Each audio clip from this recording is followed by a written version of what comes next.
Mariette costumava acordar 5 minutos antes do som do despertador. Seu corpo conhecia a rotina como um relógio antigo. Desgastado, mas preciso. Aquela manhã não foi diferente. Abriu os olhos para o teto rachado do quarto e ouviu o leve gemido de Dak ao seu lado. O homem se virou, murmurando algo entre sonhos, com uma mão descansando pesadamente sobre o estômago. Mariette deslizou para fora da cama sem acordá-lo e caminhou até o banheiro. Havia entregas pendentes, e a primeira era do outro lado da cidade. Enquanto se vestia, pensou na mudança estranha que notara em Dak. Ultimamente, ele estava inquieto, distraído, e sempre parecia esconder algo. As contas da casa estavam no limite. Mas ele se recusava a procurar outro trabalho. Quando ela mencionou a possibilidade de ele trabalhar na fábrica do tio, ele zombou. Quer que eu me humilhe na frente do Jim? Estou bem na minha oficina, ele dissera. Só que os pedidos estavam cada vez mais escassos. E os que chegavam, saíam errados, peças com defeitos. Medidas erradas. Totalmente diferente do Dak de antes. Naquele mesmo dia, Mariette parou em uma mercearia para comprar mantimentos. Ao voltar, viu o marido trabalhando na garagem, coberto de graxa e cercado de serragem. Encontrou-o limpando as mãos com um pano. E ao vê-la, a primeira coisa que disse foi: preciso de um adiantamento. É para um material especial. Não dá para abrir mão dele. Mariette pegou a carteira em silêncio. Não era a primeira vez. Na verdade, já havia virado costume, pedidos que exigiam material especial. Adiantamentos que nunca apareciam na conta de receitas. Ela não perguntava. Sabia que Dak odiava ser questionado. Vai devolver o dinheiro do pedido? Perguntou ela suavemente. Vou sim, respondeu ele, colocando as notas no bolso sem encará-la. Naquela noite, Dak não apareceu para o jantar. Mariette comeu sozinha, com a televisão ligada no volume baixo. Pensou na vida, no que havia mudado nos últimos meses. Mas não conseguia identificar o momento exato em que tudo ficou diferente. Fevereiro trouxe uma geada persistente. À noite, o vento uivava entre as macieiras do jardim. E Mariette dormia com meias grossas e um cobertor extra. Numa tarde, ao verificar o correio, encontrou um envelope branco sem remetente. Ao abri-lo, descobriu uma folha oficial com o timbre de uma seguradora, New Life Insurance. Seu nome constava no topo como titular de uma nova apólice de seguro de vida e saúde. Data de emissão, 12 de fevereiro. Mariette franziu a testa. Ela não havia assinado nada. E Dak não tinha dito uma palavra. Guardou a folha sem comentar. Dias depois, enquanto jantavam juntos, algo raro ultimamente, ela teve coragem de perguntar: você sabe algo sobre o seguro? Chegou um papel estranho. Dak não se assustou. Na verdade, parecia preparado para a pergunta. Ah, isso. Fiz por precaução. Você sabe, caso algo aconteça com você. Eu trabalho com ferramentas. Você dirige o dia inteiro. Nunca se sabe. Ela não respondeu, mas um desconforto se alojou em seu estômago. O ataque aconteceu numa noite de primavera, quando o ar cheirava a terra molhada e grama recém-cortada. Mariette voltava de sua última entrega. Ao virar para a rua de casa, notou um carro desconhecido estacionado em frente, um Chevy velho e enlameado. Dak costumava ter clientes de todo tipo. Então ela não se preocupou. Desceu do carro e caminhou até a varanda. Foi então que ouviu passos. Pesados, rápidos, atrás dela. Virou-se no momento exato para sentir um golpe brutal nas costas que a lançou contra a porta. Algo frio e pegajoso espirrou em seu pescoço e escorreu pelo rosto. Por um segundo, não entendeu. Depois veio a dor. Uma dor insuportável, abrasadora, como se a tivessem mergulhado em ácido. Gritou, mas nenhum som saiu. O mundo se reduziu a uma nuvem branca de agonia e confusão. A ambulância demorou 7 minutos. 7 minutos que pareceram uma eternidade. Quando acordou, estava na UTI. Faixas cobriam seu rosto e pescoço. Respirar era um tormento. Uma enfermeira explicou, com voz suave, que ela havia sofrido queimaduras químicas de 2º e 3º graus. Dak chegou no dia seguinte. Trazia um buquê de flores murchas e uma expressão que tentava parecer de pesar. Disseram que você vai sobreviver, murmurou sem encará-la. Não encontraram o culpado. Talvez tenha sido um ataque aleatório. Mariette o olhou de dentro de sua prisão de ataduras. Um ataque aleatório, mas o homem que a atacou sabia a que horas ela voltava. Sabia seus movimentos. Não foi acaso. Foi premeditado. Ainda não tinha provas, mas o veneno da dúvida já corria por suas veias. As visitas de Dak tornaram-se mais breves. Mais raras. Mariette, com o rosto coberto de faixas e o corpo em chamas. Começou a notar detalhes, um perfume doce em suas roupas. Fios de cabelo loiros e longos no banheiro. A ausência de arrependimento na voz dele. A cada dia, uma nova rachadura se abria na fachada do casamento. Um dia, chegou uma carta da seguradora. Mariette nem se lembrava de ter feito uma solicitação. Mas lá estava, seu nome. Seu número de apólice. A promessa de uma quantia considerável pelos danos sofridos. Como souberam? Quem fez a solicitação do seguro? O advogado que entrou em contato descobriu o impensável. Dak havia contratado o seguro sem dizer nada a ela e havia feito a solicitação apenas uma semana após o ataque. E então, Dak cometeu um erro. Durante uma conversa telefónica, em meio a uma discussão sobre o dinheiro do seguro, ele disse: acha que pode ficar com tudo. Depois do que aconteceu com a água sanitária. Mariette congelou. Eu nunca disse a ninguém que foi água sanitária, respondeu ela, nem eu sabia disso. Silêncio. Depois, o clique seco de uma chamada encerrada. Foi a gota d'água. Com a ajuda de sua advogada, Mariette denunciou Dak. As investigações avançaram rapidamente. Registros telefónicos, movimentações bancárias, câmaras de segurança. O quebra-cabeça começou a se formar. Dak havia feito contato com um tal de Randy Smith, um cliente ocasional da oficina, e o pagou para executar o ataque. Lovely, a suposta amante, servia como distração perfeita para desviar as suspeitas. A justiça não demorou. Dak foi preso enquanto tentava vender ferramentas na garagem. Randy foi capturado em uma rodoviária. Lovely desmoronou no primeiro interrogatório. Confessou tudo: a apólice, o plano, o ataque. Ele disse que seria só um susto, chorou, que ninguém sairia realmente ferido. Mas alguém saiu ferido, irremediavelmente. Mariette compareceu ao julgamento com o rosto parcialmente coberto. Manteve-se em silêncio enquanto ouvia os detalhes de como seu próprio marido havia planejado o seu assassinato. Dak não negou nada, apenas chorou. Chorou pelo dinheiro perdido, pela liberdade tirada, mas não por ela. Foi condenado a 15 anos de prisão. Ela, a uma nova vida. O julgamento terminou em julho, sob um céu abrasador e com o ruído abafado do ar-condicionado quase falhando. Dak foi condenado. Randy também. Lovely, grávida, recebeu uma pena suspensa. Mariette não aplaudiu a justiça. Não chorou, apenas permaneceu ali, em silêncio, como se sua alma já tivesse esgotado todas as emoções. Ao sair do tribunal, a luz do sol a cegou momentaneamente. Piscou, a vida continuava lá fora. Gente rindo, carros passando, crianças brincando, e ela, viva, de pé, respirando. Mas não era mais a mesma mulher. Aquela Mariette havia morrido na varanda. Naquela noite de primavera, as primeiras semanas após o julgamento. Ela passou com Eudora, sua amiga leal, a que nunca duvidou dela nem por um segundo. Mariette ajudava no jardim, lia romances policiais e escrevia em um caderno velho que Eudora lhe deu. Escreva tudo, coloque para fora, disse. Numa manhã, enquanto tomavam chá na varanda, Eudora lançou a bomba. Já que você vai passar por cirurgia plástica, por que não se tornar a mulher que sempre quis ser? Mariette levantou o olhar. O quê? Você tem o dinheiro, tem o melhor cirurgião. Por que não pedir a ele que te dê um novo rosto? Um que não te lembre de nada disso. Um que não seja apenas uma reconstrução, mas uma escolha. A ideia ficou pairando em sua mente como uma borboleta teimosa.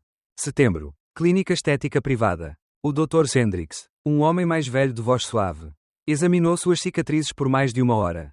Fez anotações, perguntas, mostrou modelos digitais. Podemos reconstruir, ou podemos redesenhar. Mariette ficou olhando para o reflexo digital. Outra Mariette, maçãs do rosto altas, olhos um pouco mais amendoados. Um nariz reto, elegante. Não se parecia com a antiga. Não era uma vítima. Não era uma esposa traída. Não era ninguém. No entanto, ela gostava do que via. Faça, disse, não quero voltar a me ver como antes. Quero começar de novo. As cirurgias foram muitas, dolorosas, exaustivas. O processo levou meses. Reabilitação, faixas, massagens especiais, sessões com fisioterapeutas, psicólogos, dermatologistas. Mas cada vez que o espelho a devolvia a si mesma, não era com pena, era com determinação. Em dezembro, recebeu uma carta de Dak da prisão. Rasgou-a sem abrir. Não havia mais nada a dizer.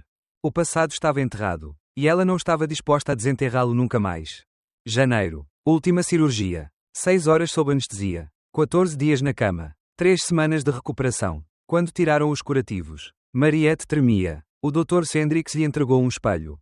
Ela o segurou com as mãos trêmulas. O que viu, tirou-lhe o fôlego. Uma desconhecida linda a encarava. Forte, serena, imponente. Não restava vestígio da mulher queimada. Nem da esposa submissa. Nem do medo. Alguém novo havia nascido. Como se sente? Perguntou o médico. Mariette sorriu, com os olhos brilhando, como se estivesse viva pela primeira vez. Primavera. Vendeu a casa onde tudo havia acontecido. Fechou a porta sem olhar para trás. Comprou um pequeno apartamento de frente para o mar. Em uma cidade nova, onde ninguém conhecia sua história. Ninguém perguntou por suas cicatrizes. Porque agora não havia mais. Nem por fora, nem por dentro. Eudora a visitou no fim de semana seguinte. E agora? O que vai fazer? Perguntou. Tomando vinho na varanda. Mariette pensou por um instante. Viver. Trabalhar. Conhecer. Caminhar sem me esconder. Talvez amar de novo, mas sem pressa. Eu gosto dessa nova versão de você, disse Eudora. Eu também gosto, respondeu Mariette, com um sorriso tranquilo.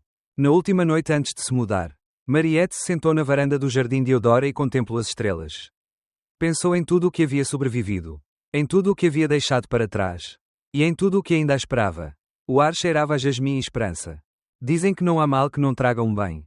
Pensou. Às vezes, os maiores horrores se tornam portas para a liberdade. A chave está em resistir. Em não deixar o ódio consumir.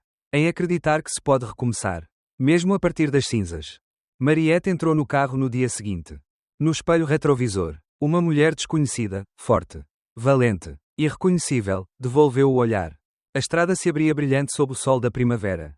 E ao dobrar a esquina, finalmente, começou sua verdadeira vida. A cidade litorânea cheirava a sal, a vento, a promessas por cumprir. Mariette chegou numa segunda-feira de abril. Seu novo apartamento ficava em um prédio branco, de frente para o mar, com varandas voltadas para o horizonte. As ondas quebravam na praia com uma cadência hipnótica. Cada vez que se debruçava na sacada, seu coração batia com uma mistura de alívio e vertigem. Já não era a mulher do ácido. Ninguém a reconhecia, ninguém apontava. Era livre. Nos primeiros dias, dedicou-se a se instalar. Comprou plantas, cortinas, um novo conjunto de louças. No supermercado, a atendente sorriu sem piedade. Na cafeteria da esquina, o garçom lhe serviu um café sem olhar duas vezes. Aquele anonimato, tão simples para os outros, era para ela um presente impensável. Inscreveu-se numa biblioteca e começou a enviar currículos. Não precisava trabalhar com urgência, o dinheiro do seguro ainda estava intacto. Mas queria se sentir útil. Retomar uma rotina. Voltar a fazer parte do mundo. A oportunidade surgiu em forma de uma pequena loja de antiguidades. A dona, uma mulher idosa chamada Greta, procurava alguém com bom olho para detalhes. Para limpar, organizar e conversar com os clientes. Mariette se encaixou desde o primeiro dia. Você tem mãos suaves, mas firmes, disse Greta, mostrando uma vitrine, como quem sobreviveu a algo muito feio. Mariette não respondeu, apenas sorriu. Maio. Certa manhã, enquanto organizava livros antigos em uma estante, alguém entrou na loja. Era um homem de uns 40 anos. Alto, moreno, com uma cicatriz na sobrancelha direita. Estava bem vestido, mas havia algo quebrado em sua postura. Algo que ela reconheceu. Posso te ajudar? Perguntou. Procuro um relógio. Daqueles antigos, de corda, disse ele, com voz grave e serena. Ela o levou até o fundo da loja. Falaram sobre o mecanismo, a origem, o som particular de cada pêndulo. Ele parecia saber muito. Também perguntava pouco. Saiu sem comprar nada, mas voltou 3 dias depois. Fiquei pensando naquele relógio, disse. Mas também no jeito como você falou sobre ele. Seu nome era Gabriel. Tinha sido professor de história. Agora vivia sozinho. Escrevia artigos para revistas especializadas e cuidava da irmã doente. Sua tristeza era sutil, como uma sombra atrás dos olhos. Começaram a conversar. Primeiro na loja, depois na cafeteria da esquina, depois na praia, caminhando em silêncio ao entardecer. Gabriel nunca perguntou sobre seu passado. Apenas falava do próprio, de livros, de viagens interrompidas. Da irmã acamada. A Mariette gostava do jeito como ele ouvia. É pela primeira vez em muito tempo. Não tinha medo de ser ouvida.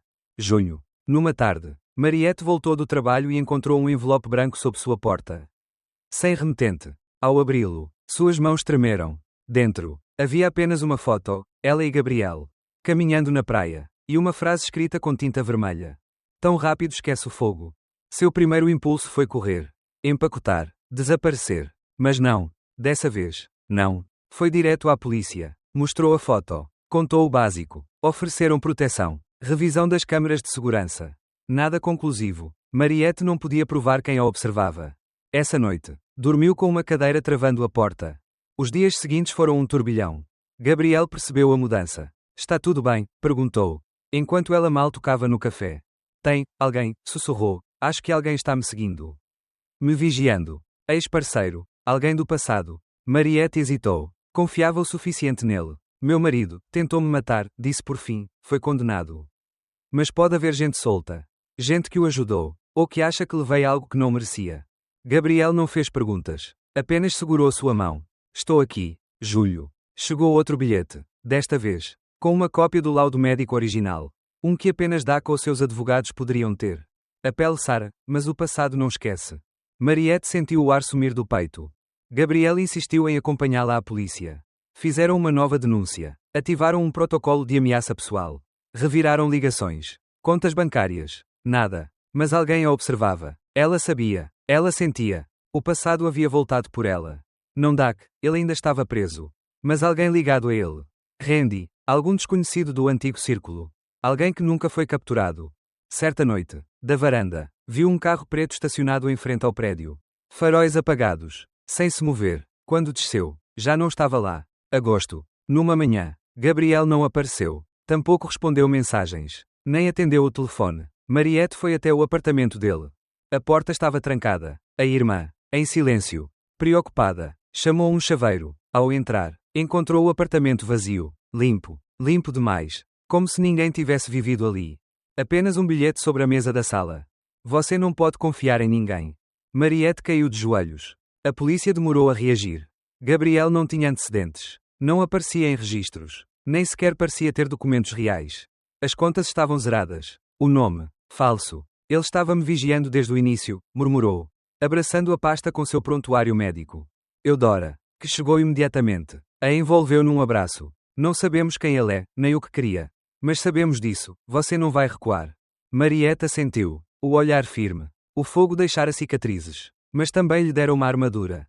Setembro. Com a ajuda de um investigador particular, pago com o que restava do seguro. Mariette começou a ligar os pontos.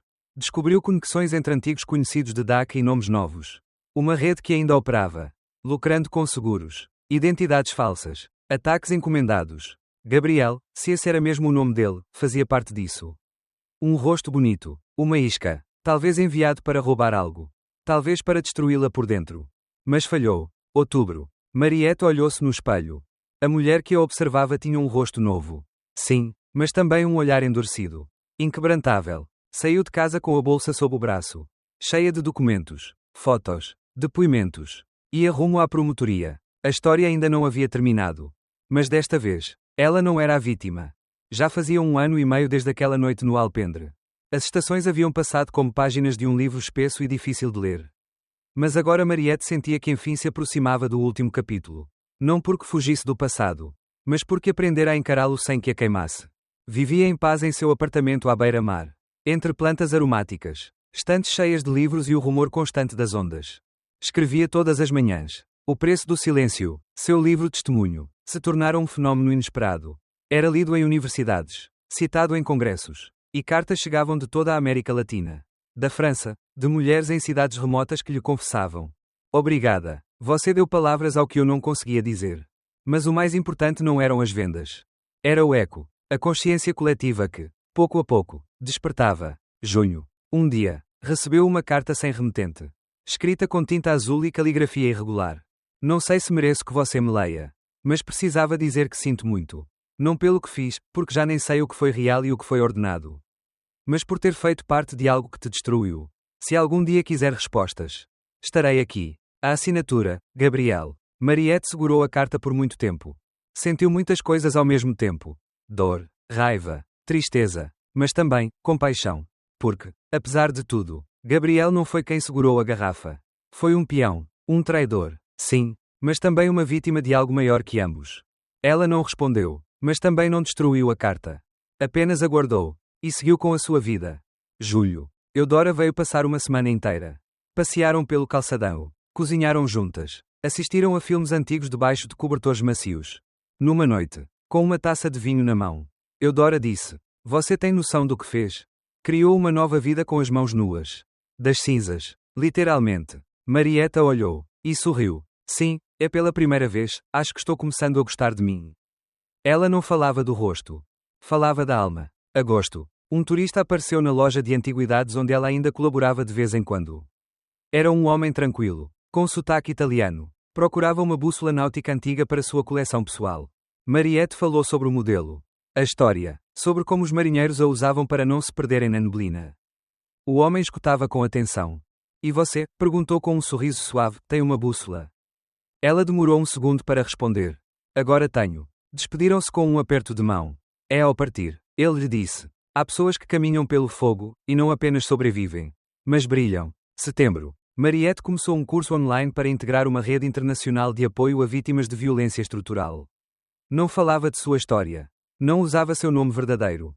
Apenas ouvia. E quando falava, usava palavras serenas, ponderadas, mas cheias de verdade. Ela ajudava, curava outras, e, a cada conversa, curava também a si mesma.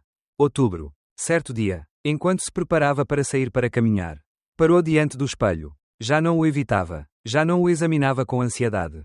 Apenas o usava como o que era, um reflexo. O que viu ali não era o novo rosto, nem as cicatrizes invisíveis, nem os traços do que foi perdido. O que viu foi Mariette. Inteira, forjada na dor, mas não definida por ela. Uma mulher livre. Epílogo. Em novembro, recebeu um convite para dar uma palestra em uma universidade de outra cidade. Aceitou, não por notoriedade, mas porque sabia que alguém, entre o público, precisava ouvi-la. A palestra se intitulava O que o fogo não pode tirar de você. Ela encerrou com uma frase que repetia dentro de si havia meses. Não sou quem eu era, mas também não sou o que me fizeram. Sou o que escolhi ser, depois do inferno. Aplausos de pé. E quando desceu do palco, alguém a esperava com flores brancas. Uma jovem com lágrimas nos olhos. Obrigada. Hoje eu decidi que quero viver. Mariette a abraçou. E naquele momento soube, com uma certeza que não precisava de bússola, que tudo havia valido a pena. Porque já não havia dor. Apenas verdade. E caminho pela frente.